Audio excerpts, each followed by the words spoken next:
Hello नमस्ते welcome back to my channel. आज चाहिँ मैले के ल्याउँदैछु भने मेरो डेली मर्निङ रुटिन मैले अनुहार कसरी चाहिँ मेन्टेन गरेर राख्छु, मेरो स्किन केयर डेली रुटिन है। तपाईहरुलाई अब उमेर झन् बढ्दै गयो, झन् केयर गर्नुपर्छ कि स्किनलाई, किनभने स्किन भने पनि मान्छेले जस्तो खायो पेटमा जस्तो खायो स्किनमा देख्ने हो नि त।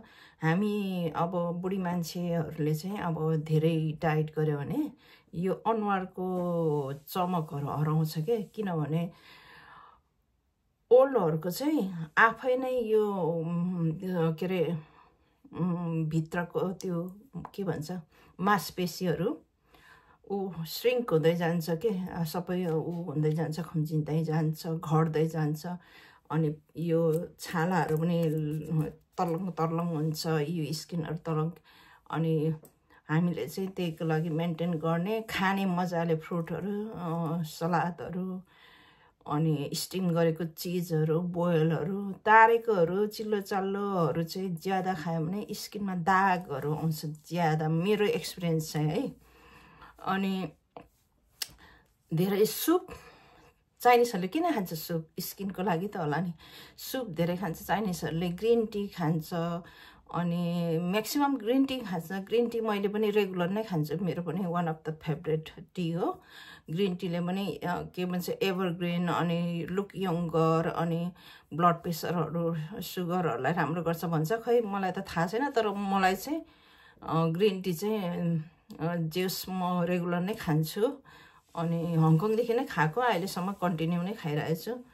अनि स्किन केयर चाहिँ म एज कति 18 हुँदादेखि नै मैले केयर गरेको, अनि स्टिल कन्टिन्यू केयर गर्छु कि। मेरो चाहिँ यहाँ हेर्नु न स्किन केयरको सामानहरू कति बेसी छ है। यो त आधी मात्र हो, आधी मेरो यो चाहिँ मर्निङ रुटिनको मात्र हो। अनि फेरि अरू त मेरो त यहाँ छ नि त, सबै यहाँ छ। यो ब्यागमा छ यो मेकअपको, यो स्पेसल मेकअपको चाहिँ यहाँ छ क्या मेरो इभिनिङको लागि चाहिँ।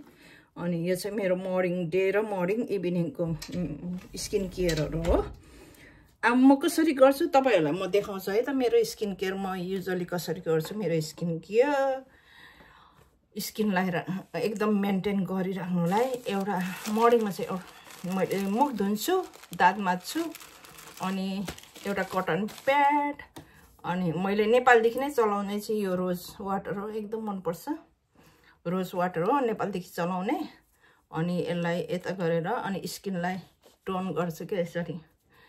अब जानी नजाने होस्, जानेर होस्, तर मैले 18 एजबाट नै स्किन केयर चाहिँ गर्थेँ, मलाई मन पनि पर्छ। अनि यसरी गर्छु क्या, टोन गर्छु। टोनर लाएर यसले चाहिँ अलिकति टाइट फिल, रिफ्रेस जस्तो लाग्छ क्या मलाई। अनि खोइ तर काम चाहिँ कस्तो गर्छ त्यो चाहिँ थाहा छैन, यो गर्छु है। अनि त्यसपछि मैले आफ्टर दिस चाहिँ म भिटामिन सी, यो मैले हङकङबाट नै चलाएको, एक्सपेन्सिभ छ तर एकदम राम्रो छ के। यसले चाहिँ स्किनलाई स्मुथ अनि एकदम राम्रो गर्छ के, ग्लो गराउँछ के यो चाहिँ स्किनलाई। अनि भिटामिन सी चाहिँ यो ओरेन्जबाट बनेको हो, ओरेन्ज चाहिँ एकदम राम्रो हुन्छ। अनि यो भिटामिन सी म लाउँछु क्या आफ्टर यो टोनर लगाएपछि चाहिँ भिटामिन सी लाउँछु। यो चाहिँ मेरो डेली हो क्या। यो चाहिँ महँगै छ है, 18 पाउन्ड कति भन्छ, 18 पाउन्ड बडी सपमा पाउँछ, एकदम राम्रो छ। अनि यो लाउँछु, भिटामिन सी लाउँछु क्या मेरो मर्निङ रुटिनमा चाहिँ। तर यसरी राम्ररी लाउनुपर्छ। अनि फ्रुट चाहिँ म म्याक्सिमम खान्छु। मेरो फ्रुट चाहिँ अब पहिल्यैदेखि एकदम फ्रुट मनपर्छ क्या। अनि म्याक्सिमम भन्नाले मन परेको फ्रुटहरू चाहिँ भेराइटी किनेर खाइरहेछु। फ्रुटले पनि स्किनलाई राम्रो गर्दो रहेछ। अनि दहीले, अनि ग्रिन टी,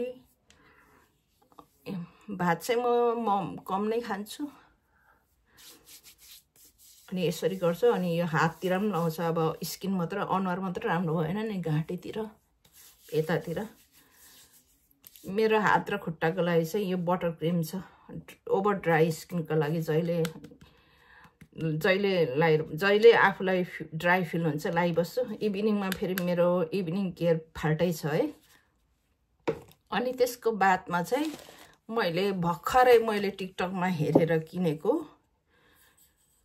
यो स्किनको लागि यो घाममा लाउने SPF 5 with moisturiser and skin glow पनि गर्छ रे अनि घाममा डढ्दैन गरे अनि मोइस्चराइजर पनि हो डेली चाहिँ यो लाउँछु तर मेरो अब अर्को इभिनिङको चाहिँ त्यो भयो मर्निङको चाहिँ यो भयो तर मेरो मेकअप गर्दाखेरि डे मेकअपमा चाहिँ यो कन्सिलर अनि स्किनलाई त कभर गर्नै पर्यो फाउन्डेसन अरू छ म तपाईहरुलाई मेकअपको रुटिन पनि देखाउँछु मेरो अनि यो लाउँछु है अब यो लाउँछु यसले चाहिँ घामबाट पनि प्रोटेक्ट गर्ने plus moisturiser plus foundation cream है यो चाहिँ एकदम घामबाट पनि प्रोटेक्ट गर्ने के यो भयो यो लाउँछु सिम्पल मलाई खासै मेकअप गर्न यो डे क्रिमहरु चाहिँ मेरो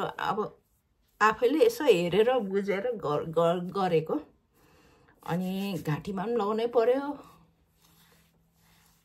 घामबाट प्रोटेक्ट युकेको घामले फेरि छिटो डढ्न के एकदम फास्ट हातमा पनि लाउनै पर्यो हातलाई पनि म्यानिक्योर पेडिक्योर गरिराख्छु महिनामा किनभने हातलाई पनि राम्रो राख्नु पर्यो नि त अनुहार मात्र राम्रो गरेर भएन राम्रो लुगा लाएर मात्र भएन अप टु डेट सबै हुनु पर्यो अनि म्यानिक्योर पेडिक्योर चाहिँ मेरो रेगुलर भन्नाले मन्थली गर्छु क्या एक्सपेन्सिभ छ 60 pound top to bottom 60 pound भनेको नेपालको कति हो थाहा छैन आई डोन्ट नो अब यो लाएँ हैन म अनि यो लाइसकेपछि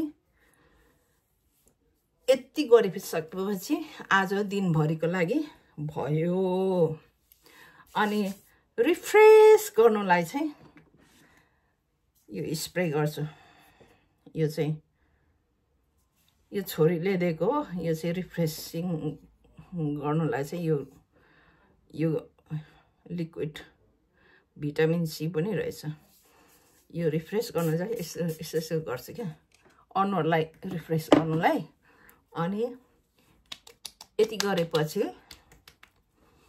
मेरो मर्निङको रुटिन यही हो म युजुअली गर्ने कुराहरु चाहिँ मेरो चाहिँ सधैं यही हो अनि यो घाममा लाउने पनि लाइसके कहिलेकाहीँ चाहिँ म यो डे क्रिम पनि लाउँछु अनि बाहिर जानु पर्दा चाहिँ मर्निङमा गार्डनतिर काम गर्नु पर्यो भने चाहिँ यो लाउँछु घामले डढ्छ भनेर नभए अब भित्रै बस्छु भने चाहिँ मैले नम्बर 7 को डे क्रिम लाउँछु म युजुअली स्किनको चाहिँ मेरो डे को मर्निङ को अनि इभिनिङ को मेरो सबै क्रिमहरु छ तर महँगो हैन सस्तो खालको अब महँगो त अफोर्ड गर्नै सक्दिन अब काम पनि अहिले त पार्ट टाइम गर्ने भनेको अब फुल टाइम बाट पनि झरेर 2-3 घण्टा त्यही भएर म नर्मल टाइपको गर्छु अनि कपालको पनि म अब भोलि पर्सि देखाउँछु अहिलेसम्म किन मेरो कपाल झरेको छैन म कसरी गर्छु मैले मेन्टेन भनेर है अनि मान्छे त बुढी नै हो तर कपाल चाहिँ एउटा पनि झरेको छैन अहिलेसम्म है